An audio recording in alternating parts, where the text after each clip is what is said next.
டெல்லியிலிருந்து கிடைத்திருக்கும் மிக முக்கிய செய்தி, நீட் சம்பந்தப்பட்ட வழக்கு ஒன்று உச்சநீதிமன்றத்தில் நடைபெற்று வருகிறது. அது இன்று காலை 10 மணிக்கு விசாரணைக்கு வந்து அந்த வழக்கில் மிக மிக முக்கிய திருப்பமாக 1563 மாணவர்களுக்கு கொடுக்கப்பட்ட கிரேஸ் மார்க்ஸ் ரத்து செய்யப்படுவதாக மத்திய அரசு வழக்கறிஞர் தெரிவித்திருக்கிறார். அந்த 1563 மாணவர்களுக்கும் ரீடெஸ்ட் நடக்கிறதுக்கு வாய்ப்பு இருக்கு என்றும், தேவைப்பட்டால் அதை எடுக்கலாம் என்றும், அப்படி இல்லை என்றால் கிரேஸ் மார்க்ஸை கழித்துவிட்டு அவருடைய மார்க்ஸ் நீட் கவுன்சிலிங்க்கு எடுத்துக்கப்படும் என்றும் சொல்லப்பட்டிருக்கிறது. நீட்டுடைய கவுன்சிலிங் ஜூலை 6 அன்று துவங்க இருக்கிறது. அதற்கு முன்பாக இந்த ரீடெஸ்ட் முடிந்துவிடும் என்றும் உச்சநீதிமன்றத்திலே மத்திய அரசு வழக்கறிஞர் சொல்லியிருக்கிறார். நீட் இந்த ஆண்டு குளறுபடிகள் என்று சொல்லப்பட்ட மிகப்பெரிய குற்றச்சாட்டு.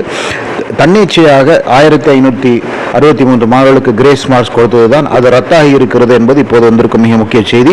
நீட் எழுதும் மாணவர்களுக்கு இந்த தகவல் பயனுள்ளதாக இருக்கும். மிக்க நன்றி.